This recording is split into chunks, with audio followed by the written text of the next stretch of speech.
جب عرب کے جاہلوں نے، مکے کے کافروں نے آ کے نبی کو تانا دیا، یتیم عبداللہ تو دنیا سے منوا رہا ہے کہ تیرا مذہب سچا ہے، لیکن تو یہ تو بتا تیری اپنی تو نسل ہی نہیں، تیری تو اپنی اولاد ہی نہیں، تو دنیا میں اپنا مذہب کیسے منوا رہا ہے؟ جتنی دیر تو زندہ رہے گا تیرا مذہب زندہ رہے گا۔ ہم اپنے خداؤں کی پوجا چھوڑ کے تیرے اللہ کو ماننے؟ تیری زندگی تک تیرا مذہب چلے گا، تیری زندگی کے بعد تیرا مذہب ختم ہو جائے گا، کیونکہ تیرا وارث ہی کوئی نہیں ہے، تیری تو اولاد ہی کوئی نہیں ہے۔ اہل علم بیٹھے ہیں، پڑھے لکھے احباب بیٹھے ہیں، طالب علم ہوں۔ پہلی دلیل آج کی مجلس کی آپ کی سماعتوں کو ہدیہ کرنے لگاؤں، عرب کے جاہل تھے، مکے کے کافر تھے، زمانہ جاہلیت میں سانسیں لیتے تھے، بیٹیوں کو زندہ دفن کرتے تھے، لیکن انہیں اتنا شعور تھا کہ وارث ہمیشہ نسل میں سے ہوتا ہے۔ جو بول سکے وہ زحمت کرے۔ انہیں اتنا شعور تھا کہ نبی کے مذہب کا وارث نبی کے دوستوں میں سے نہیں، نسل رسول میں سے ہوگا۔ انہوں نے کہا تیرا مذہب کیسے چلے گا، تیرا وارث کوئی نہیں ہے۔ جب بے اولادی کے تانے بڑھ گئے تو ایک دن نبی جلال میں آئے، یا نبی کو قدموں میں جبریل کے پروں کی سرسراہٹ محسوس، نبی نے زمین پہ جھک کے دیکھا تو جبریل پر باندھ کے بیٹھا تھا۔ آواز محمد آئی، مجھے بولنے کیوں نہیں دیا؟ اس نے کہا وہ کہہ رہا ہے تو نہ بولنا، وہ کہہ رہا ہے تو جواب نہ دینا، تو ان جاہلوں کے منہ کیوں لگتا ہے؟ تو درمیان سے ہٹ جا، میں خود انہیں جواب دیتا ہوں۔ اِنَّا أَعْطَيْنَكَ الْكَوْثَرَ، یہ کہتے ہیں تیری اولاد نہیں، ان قریب ہم تجھے بطول عطا کریں گے۔ اِنَّ شَانِئَكَ هُوَ الْأَبْتَرُ، وقت کے دامن میں وسعت نہیں، اس لیے میں نے کوثر کا ترجمہ جو بنتا تھا وہی کیا ہے، ورنہ جتنی تفاسیر ہیں، جتنے قرآن کے مترجم جنہوں نے ترجمے لکھے ہیں ان کو اٹھاؤ، یہاں پہ لکھا ہوا ہے کہ ہم تمہیں حوض کوثر عطا کریں گے۔ عقل تسلیم نہیں کرتی۔ کیا اس آیت سے پہلے نبی کوثر کا مالک نہیں تھا؟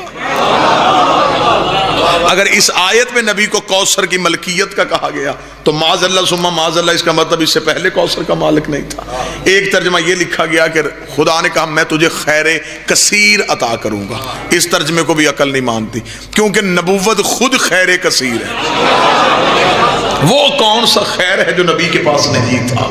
ہم تجھے بطول عطا کریں گے۔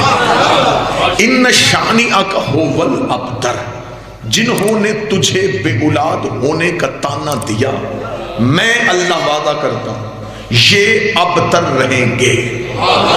یہی ترجمہ سرکار، یہی ترجمہ پڑھا جاتا ہے، ابتر رہیں گے۔ چلیں بات آسان کرتے ہیں، لغات اٹھا کے ممبر پہ رکھیں، پوچھ لیتے ہیں کہ ابتر کا ترجمہ کیا ہے۔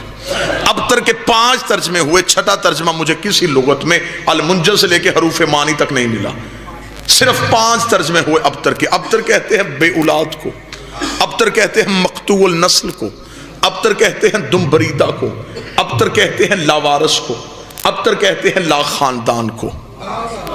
جس کا وارث کوئی نہ ہو، جس کی نسل کوئی نہ ہو، جس کا خاندان کوئی نہ ہو، جس کے بعد اس کی پہچان ختم ہو جائے، اسے کہتے ہیں ابتر۔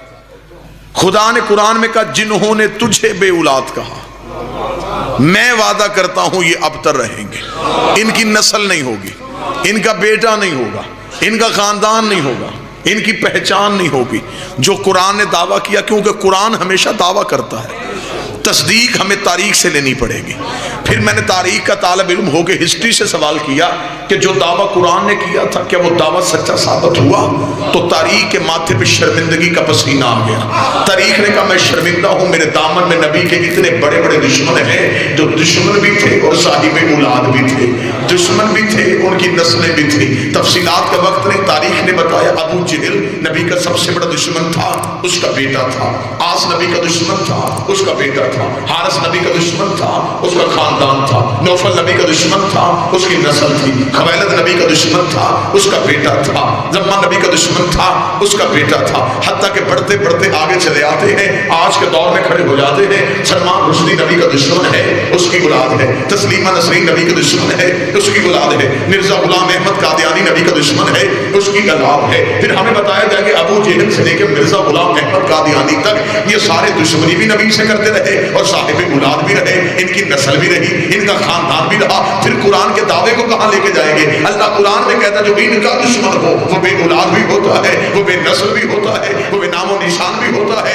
قرآن کی آیت کی تفسیر نہ کھلتی، میرے 5ویں امام باقر مدینے کی مسجد سے نکل رہے تھے، یا ایک دشمن آل محمد اپنے بچے کو گود میں اٹھا کے امام کے سامنے سے گزرا، نہ اس نے خود سلام کیا نہ اپنے بچے کو سلام کرنے دیا۔ امام چند قدم آگے بڑھے، امام کے صحابی نے آگے کہا مولا یہ آپ کا بھی دشمن ہے، آپ کے نانے کا بھی دشمن ہے، آپ کے دادے کا بھی دشمن ہے، اور اللہ قرآن میں کہتا ہے جو آپ کا دشمن ہو اس کا بیٹا نہیں ہوتا، اس کی نسل نہیں ہوتی۔ مولا پھر بتا سکتے ہیں یہ بیٹا کہاں سے آیا؟ امام نے کہا قرآن سچ تھا، سچ ہے اور سچ رہے گا۔ اس کا مولا بیٹا کہاں سے آیا؟ فرمایا ہوتے کسی اور کے ہیں، کہلواتے کسی اور کے ہیں۔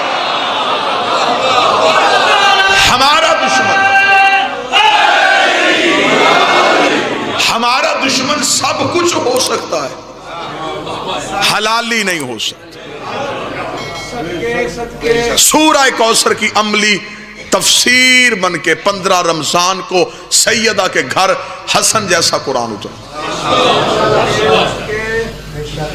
جسے قرآن نے بنص قرآن رسول کا بیٹا کہا۔ اس بادشاہ پہ تاریخ میں چند الزام لگائے گئے، اور میں اس دہلیز کی وکالت کرتے ہوئے الزامات کا جواب دینا چاہتا ہوں۔ پہلا الزام اس بادشاہ پہ یہ لگایا کہ شاید امام حسن کو جنگ کرنی نہیں آتی تھی، اور اس لیے امام حسن نے جنگ کی بجائے صلح کے رستے کو اختیار کیا۔ انتہائی اجرت بھی ہے، جلدی بھی ہے، لیکن آپ کے سامنے جامع نتیجہ دینا چاہتا ہوں۔ امام حسن علیہ السلام نے صلح کیوں کی؟ پہلے جواب کا میں یہیں پہ سوال کا جواب دوں، امام حسن نے صلح کی نہیں، امام حسن سے صلح کی گئی۔ اگر آپ بیدار ہوں تو میں سرکار دوں، بالکل ایسے ہی جیسے امام حسین نے جنگ کی نہیں، امام حسین سے جنگ کی گئی۔